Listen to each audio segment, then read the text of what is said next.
Hello friends, welcome to cooking dream channel. இன்றைக்கி ஒரு சூப்பரான டேஸ்ட்டான மோர் குழம்பு தாங்க பார்க்க போகிறோம். வாங்க எப்படி செய்கிறதுன்னு பார்ப்போம். கண்டிப்பாக நீங்கள் இதே மாதிரி ட்ரை பண்ணி பாருங்கள். உங்கள் வீட்டில் இருக்கிறவங்களுக்கு எல்லாத்துக்கும் ரொம்ப பிடிக்குங்க, முக்கியமாக குழந்தைங்களுக்கு. இப்போ வாங்க எப்படி செய்கிறதுன்னு பார்ப்போம். ஃபஸ்ட்டு ஒரு மிக்ஸி ஜார் எடுத்துருக்கேன். இப்போ இதில் ஒரு கைப்பிடி அளவு நல்லா குட்டி குட்டியாக கட் பண்ண தேங்காய் சேர்த்துக்கரலாம்.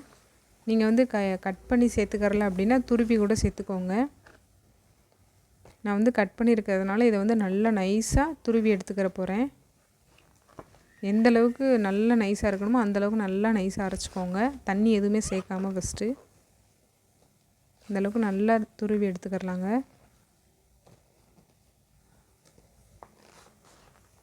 இப்போ இதில் 2 பல் பூண்டு சேர்த்துருக்கேன். தோல் உரிச்சிட்டு 2 பல் சேர்த்துக்கோங்க. அதோட ஒரு அரை ஸ்பூன் ஜீரகம் சேர்த்துக்கிறலாங்க. நீங்கள் வந்து துருவியே ஃபஸ்ட்டே போடுறீங்க அப்படின்னா இதிலேருந்து ஸ்டார்ட் பண்ணிக்கோங்க. ஃபஸ்ட்டு வந்து மிக்சியில் தனியாக அரைக்காமல் இதிலேருந்து ஸ்டார்ட் பண்ணிக்கோங்க. அப்புறம் காரத்துக்கு ஒரு பச்சை மிளகா சேர்த்துருக்கேன். அதோட ஒரு அரை தக்காளி சேர்த்துருக்கேன். இது வந்து கொஞ்சம் பெரிய தக்காளினால அரை தக்காளி சேர்த்துருக்கேன். குட்டியாக இருந்துச்சு அப்படின்னா ஒரு தக்காளி கூட சேர்த்துக்கோங்க. அதோட கொஞ்சம் போல் கருவேப்பிலை சேர்த்துக்கரலாங்க. இது எல்லாத்தையும் சேர்த்துட்டு நல்லா தண்ணி ஊற்றி நல்லா நைஸாக அரைச்சிக்கோங்க. நம்ம துவையல், சட்னி இந்த மாதிரி அரைப்பீங்கல்ல, அந்தளவுக்கு நல்லா நைஸாக அரைச்சிக்கோங்க. தண்ணி கொஞ்சமாக ஊற்றி இந்தளவுக்கு நல்லா நைஸாக அரைச்சிக்கலாங்க. இதை வந்து தனியாக ஒரு பாத்திரத்தில் இப்போ அது வந்து சேர்த்துக்கிறலாம். இது எல்லாத்தையும் தனியாக கலக்கிறதுக்காண்டி தயிர் எல்லாமே மிக்ஸ் பண்ணணும். அதனால் ஒரு பெரிய பாத்திரமாக பார்த்து எடுத்துக்கோங்க. இதில் அந்த மிக்ஸி ஜார் கழுவிட்டு கொஞ்சமாக தண்ணி ஊற்றிக்கிறேன். அதோட நீங்கள் வீட்டில் இருக்கிற தயிர் அப்படின்னா புளிப்பாக இருக்கும், அதனால் பார்த்துட்டு சேர்த்துக்கோங்க. தக்காளி அதுக்காண்டி தான் சொன்னேன். இது வந்து கடையில் வாங்குகிற தயிர் புளிப்பு அந்தளவுக்கு இருக்காது, அதனால் நான் அரை தக்காளி சேர்த்துருக்கேன். நீங்கள் வந்து வீட்டிலே ரெடி பண்ண தயிர் அது வந்து ரொம்ப புளிப்பாக இருக்கும் அப்படின்னா பார்த்துட்டு தக்காளி சேர்த்துக்கோங்க.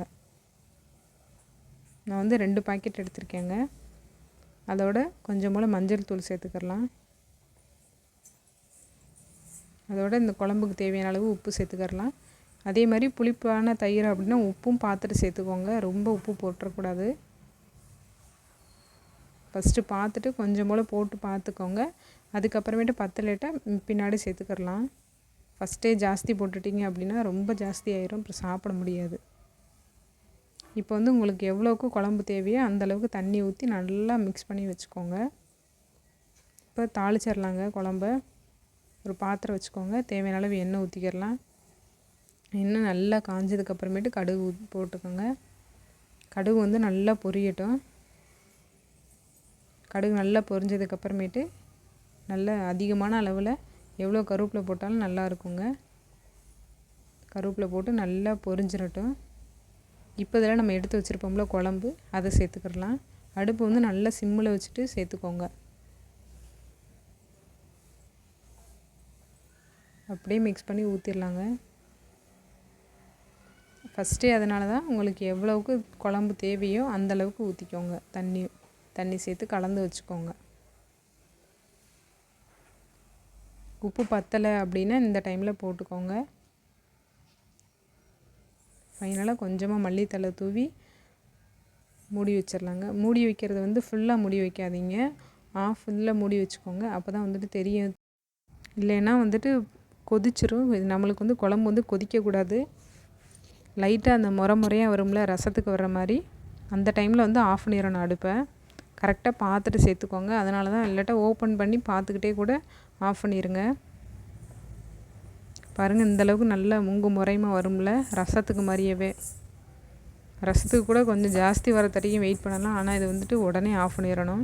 பாருங்கள், இந்தளவுக்கு லைட்டாக ஓரத்துலலாம் முறையாக வருதில்ல, இந்த டைமில் ஆஃப் பண்ணிடலாங்க.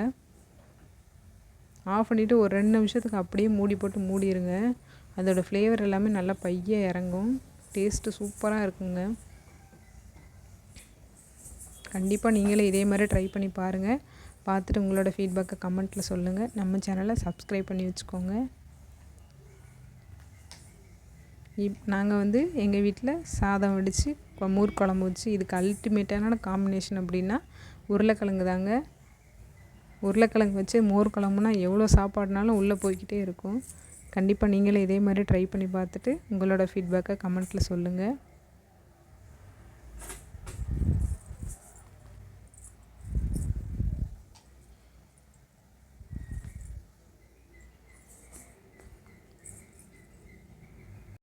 இந்த குழம்புல வந்துட்டு கொதிச்சிடக்கூடாதுங்க. அதுக்கப்புறமேட்டு புளிப்பான தயிராக பார்த்து எடுத்திங்கன்னா தக்காளியோட அளவு மட்டும் பார்த்து சேர்த்துக்கோங்க. இதே மாதிரி ட்ரை பண்ணுங்கள். பார்த்துட்டு உங்களோட ஃபீட்பேக்கை கமெண்ட்டில் சொல்லுங்கள். இந்த வீடியோ பிடிச்சிருந்துச்சுன்னா